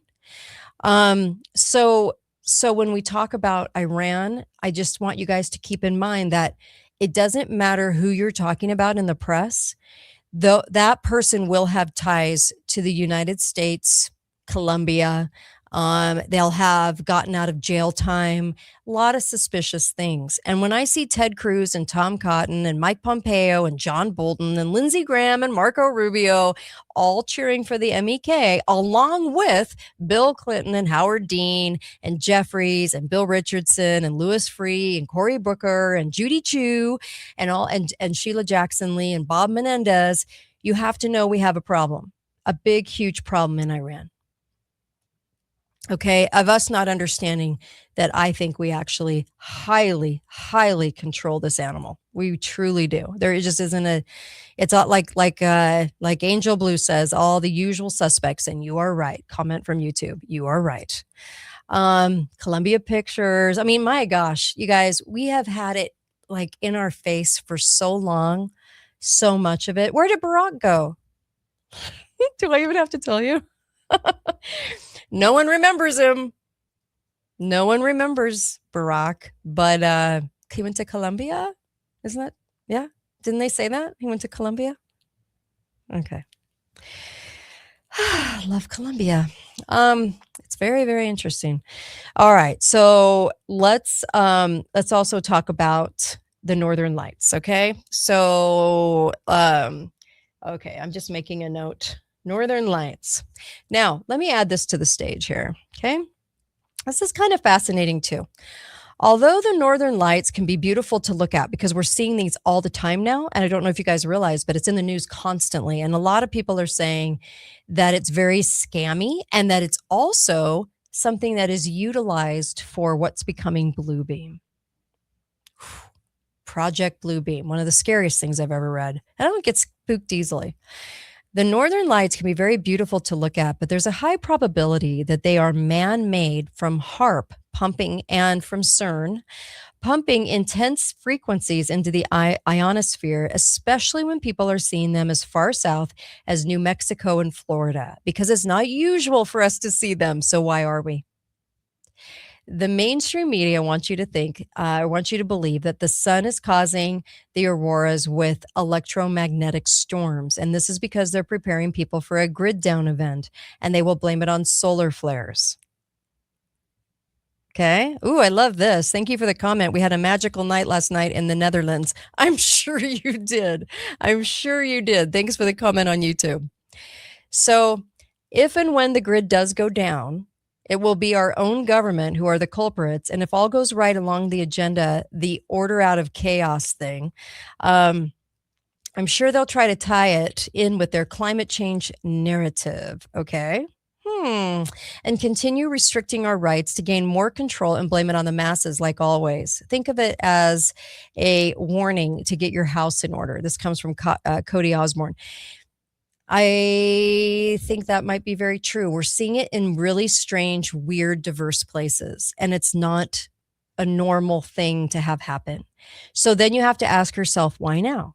Well, we have a lot of things that now there is the truth about the Northern Lights. So for those saying it's BS, no, there's the truth about the Northern Lights. You can go see the Northern Lights, but why are they showing up all over the United States right now? Why are they so easy to see for everybody? That is what's unusual. So what's causing that? And honestly, a lot of people out there are going, there's something very weird about what's going on in our skies. Now, if you know Project Bluebeam, okay, Project Bluebeam is about presenting us with holograms that come out of the skies, and they're made to look very real. And there's a concerted effort to scam us with UFO sightings and with things just coming out of the sky. So is this laying the groundwork for that, the believability of the groundwork of what's coming through our skies? Well, they're certainly messing with our skies a lot. So I have to entertain the idea. Have I come to any kind of conclusion on this? Not really, because honestly, it's hard. It's hard to. But I will say this, it is intriguing if you're looking at it from that angle, because then as you watch the headlines and they're getting more and more vocal about UFOs, and the government's like, hey, since 2017, we're admitting to UFOs. Remember, for 20 years, for the last 25 years, as soon as we all got cell phone cameras that are really great, the UFO sightings stopped. The people that were sitting in the back of the truck in the middle of farm field that were taken up by a UFO and probed to death through the anus, that's not happening anymore. So interesting that we all have a cell phone camera, but no UFO sightings are actually happening anymore. So you gotta kind of think about that one. We all have the availability now to take a photo on a whim because our cameras are with us. Where are they? They're nowhere. Okay. So we have a problem with, I think, us kind of realizing or thinking it out, the probability of the fact, what we're actually dealing with here. Okay. I think UFOs are faked. I do. I think they're faked by our government. Is there a possibility within the realm that we could have life on other planets? I'm not totally knocking that out. Okay.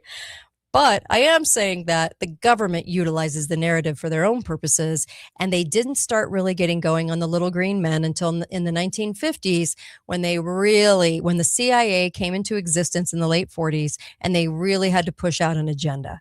Then the government pretended that they didn't exist until 2017, when now they pretend that they do. So you kind of have to wonder why they flopped so easily into we were hiding it desperately, and now we're not. We're actually promoting it in the media. You kind of have to ask yourself why that's going on. Okay. I think it's a fair question anyway. All right. So here's another one. So shifting gears a little bit from that, just because I think that we actually really do need to kind of keep our eyes on this whole thing. Something's going on, something that's kind of strange and weird and everything else. Erica Kirk is in the news again, not grieving and not with her children. I don't mean to be mean, but something is really wrong in this story. I was talking to some people over the weekend, and they were just like, what is going on? Okay. So I just think this is kind of, I don't know, fascinating.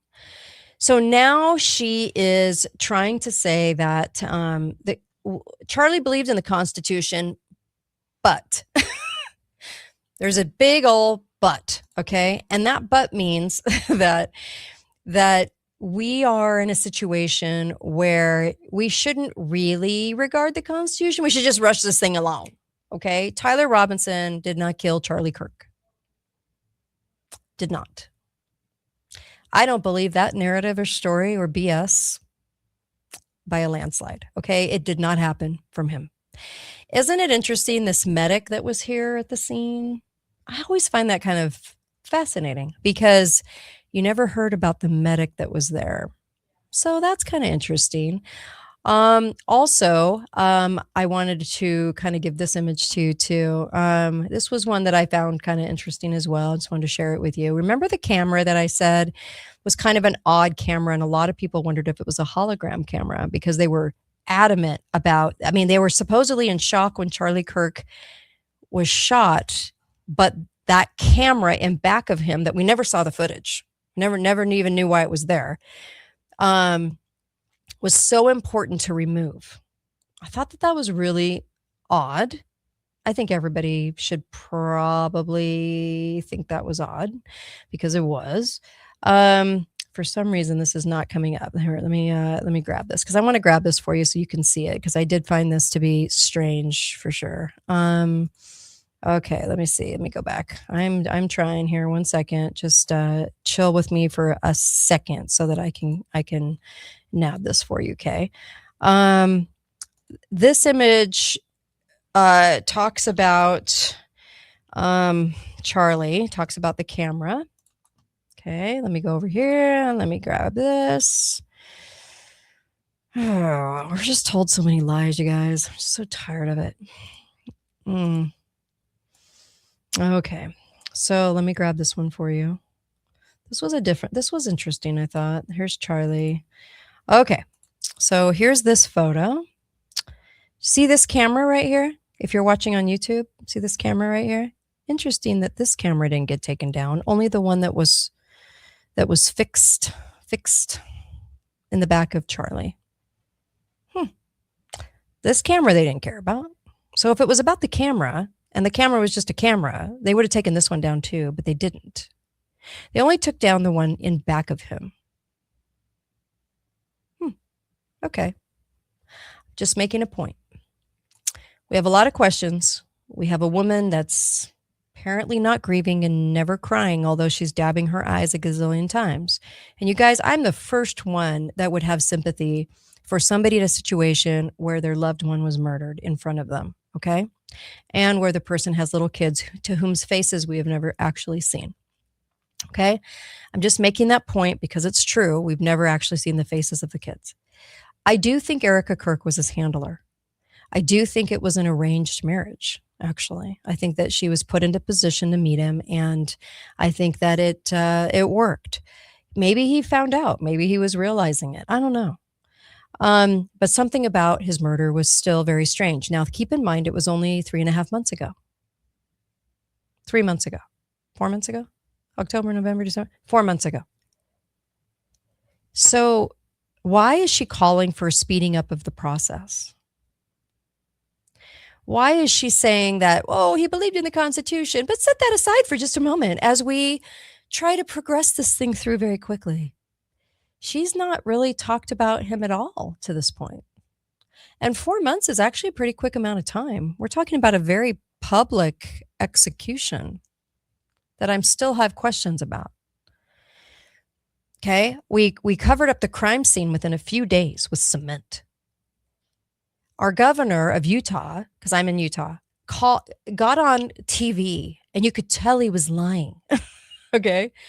You could tell he was lying. In fact, it was so bad and so embarrassing that he actually almost couldn't even look at the camera. He had a really hard time, like even saying what he was saying, because I actually think that he didn't believe what he was saying. I'm looking for the comment right here. It was actually really, really weird.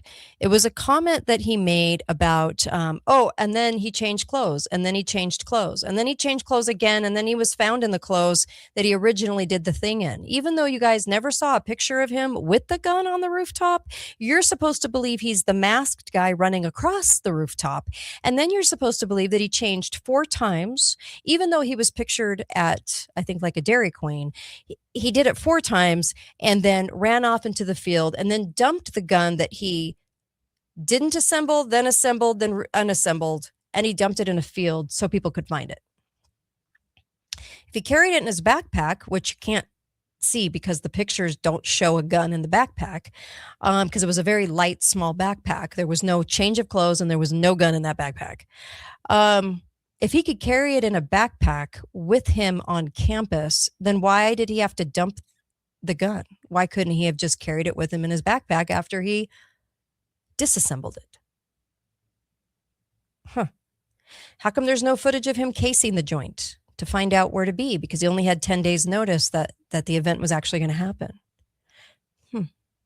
Why are there no gas receipts of Tyler Robinson driving up north, which is about 4 hours away, to actually go case the joint?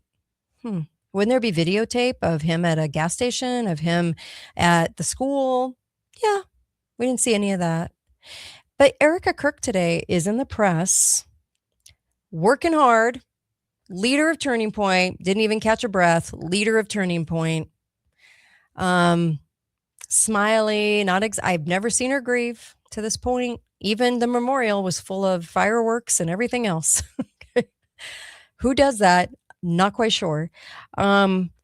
Never with her kids, I guess, always in the press, and telling us that we should just rush the Constitution along and that this should just really finish for her. Even though the only comment she's really ever made about him is that she just forgives him. She doesn't forgive anyone asking questions about it, like Candace, but she does forgive the killer of her husband who was murdered in front of her. Never saw a autopsy, never saw a funeral, never saw, oh, well, there's so many things we never saw. Lots of questions. Never saw the truth of anything. And yet today, in the press, saying, it's only been 4 months. Can you rush this along? Wow.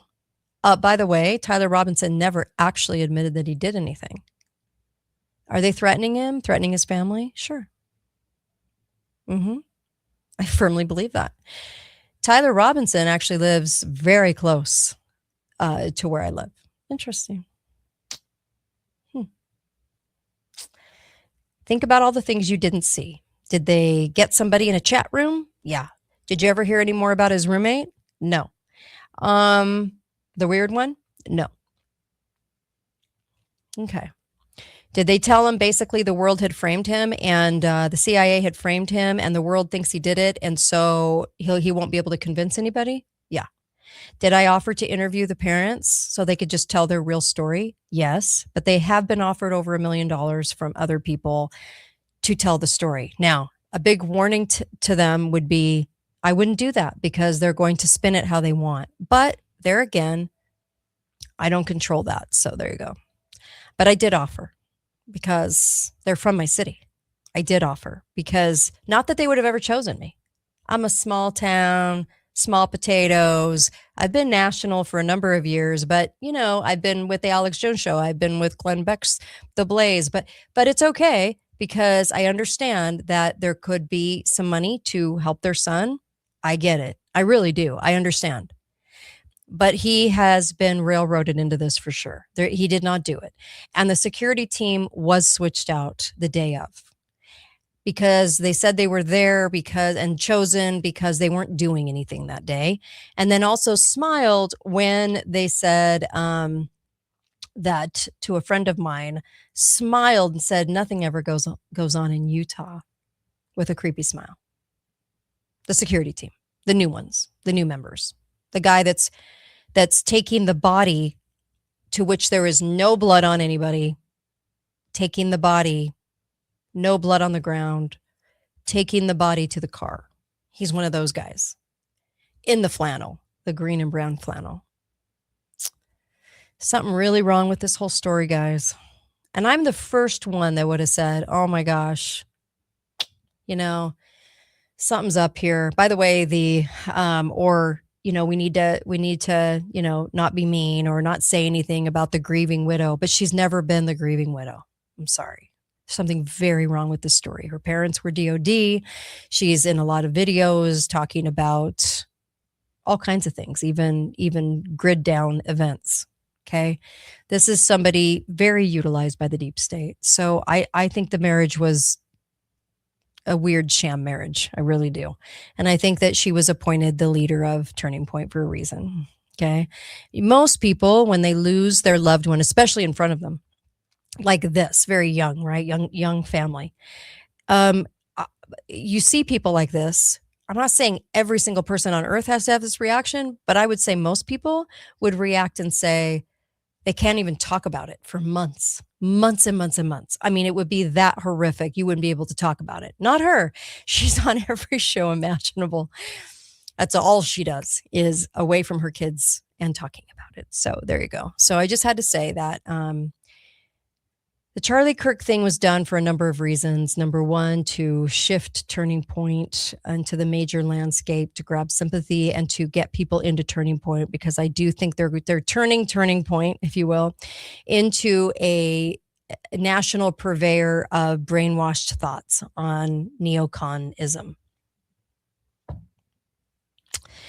I do. And anything that's going to be backed and funded by the billionaires is going to be in a position where it's controlled. So when Candace and Charlie were chosen as the two people to really be the face of Turning Point, you can bet your bottom dollar that they were there for a reason and that they were assets.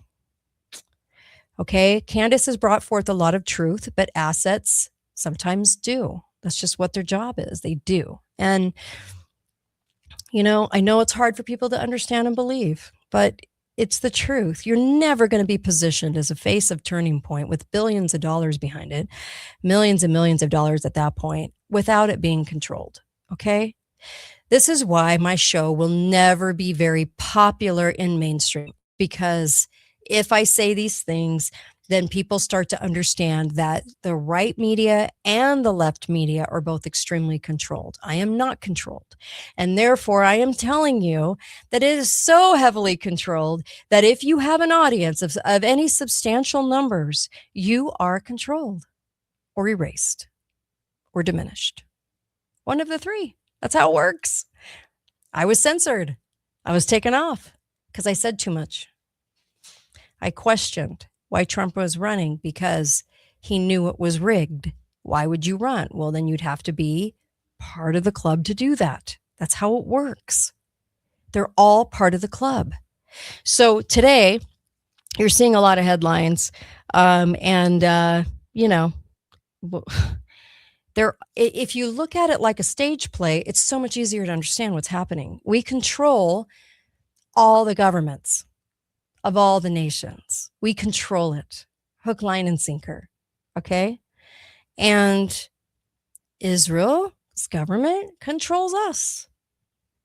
We're in a partnership. Okay.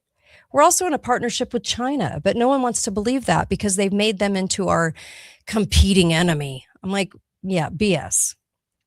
And also with COVID, it didn't come from Wuhan. It came from us. We placed it in Wuhan so it would look like it came from somewhere else. They always do that. And we orchestrated that, and they were clearly on board because we blamed them and they never said a word. That should have been your first clue. They didn't do any uprising against that. They didn't say, how dare you blame us when you guys know you did it? Well, it's because we're in partnership. We're in partnership. And there have already been the taking over of all the governments. And so for anyone to give a blank check and all their trust to any government at this point in time would have to be stupid. They would just have to be stupid at this point. Because I can point to you a million things we've discussed on this show that have given you the evidence to say that is true. We own the governments. We have cooed. We spent the 80s cooing South America. We spent the 90s cooing the Eastern blocs. We've spent a substantial amount of time, the CIA, not us, cooing the countries and putting our guys in. Why do you think Iran's any different? They even told you Operation Ajax happened and we controlled Iran. So if we controlled Iran, then we control them now. That's just how it goes. So when you see the headlines, which are so laughable at this point, I don't know how anyone can understand this, then, this is what we have. This is the problem we have. This is why I tell you things like, just make sure you have Saracenia purpurea, okay? I don't sell it. I'm just telling you to go get it because it can stop if they drop typhoid, if they drop things on us, smallpox that they still keep in the lab, the government lab, the army labs. Okay. There's a reason that they do, and they keep it alive and well. They can't keep any of the moon landing evidence, but they do have smallpox. What does that tell you? Come on. You're smarter than that. And I know you are. So anyway, Saracenia purpurea. You'd be really smart to have a bottle of that, a bottle or two to share with a friend. You would be really smart to have these things. And we'll just continuously be showcasing the things that we really need, the things that can help us. And by the way, I'm never going to give out all the things that we truly need to do on air. Why? Because that would be stupid. Because there are a lot of people doing a lot of things that I know about. And guess what? They're going to do them on the down low. That's never going to be publicized. If it's ever publicized, we have a problem. Okay. They want me to publicize stuff like that. Just like they want to call me a Jew hater. I'm like, are you kidding? Are you kidding? Really? We're still in that zone. I've never been that in my life. I don't hate a group of people based on their religion or based on their things. So I couldn't. Okay. By the way, get over to Cardio Miracle. It is so helping me. By the way, they have these bottles that are amazing when you order it. You get this. So cool. Look at this thing. It's so, oh, I'm sorry. It's right there. So cool. You can get Cardio Miracle. You can be taking that every day. I sip on it all day long. I love it because it's delivering vitamin D to your cells. Did you know that? Vitamin D. You need vitamin D. I promise you that with what's happening in our world right now. And you need a delivery system to your minerals that actually works. Cardio Miracle does that. That's why I talk about it on the show.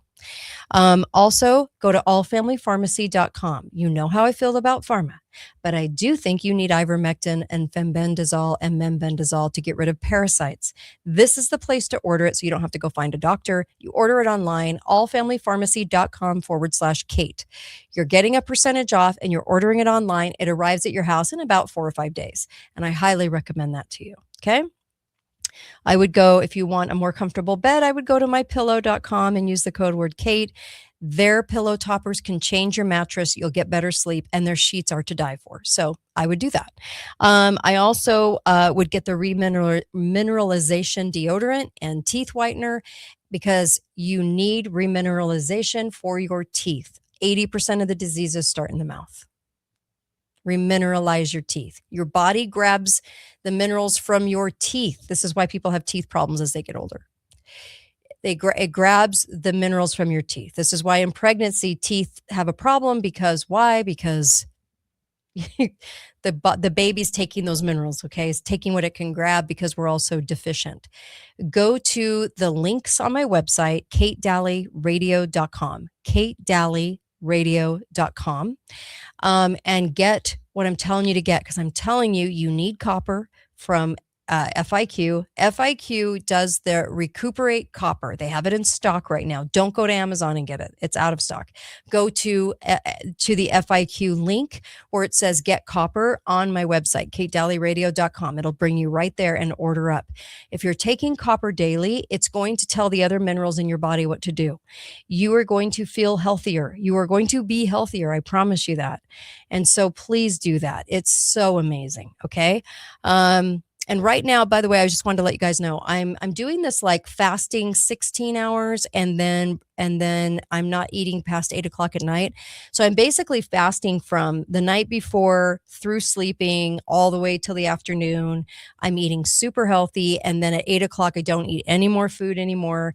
And then I go back into a fast, and it can really help the body. So just letting you know that it's important to do that for your body. And if you can go a couple of days without fasting, you will do a good fat burn, and you will also get those cells to regenerate if you do it on the 3 days. Okay. So just letting you know all of that. I so appreciate you. Thank you for all your comments. Be back tomorrow with Susan and Melissa. And then I'll be back on Thursday this week too. All right. Because I missed Monday. So, all right, you guys, share the show. I'll put up some shorts. Thank you so much. Really appreciate you guys. Be faithful, be fearless, and see you back here tomorrow for tomorrow's show.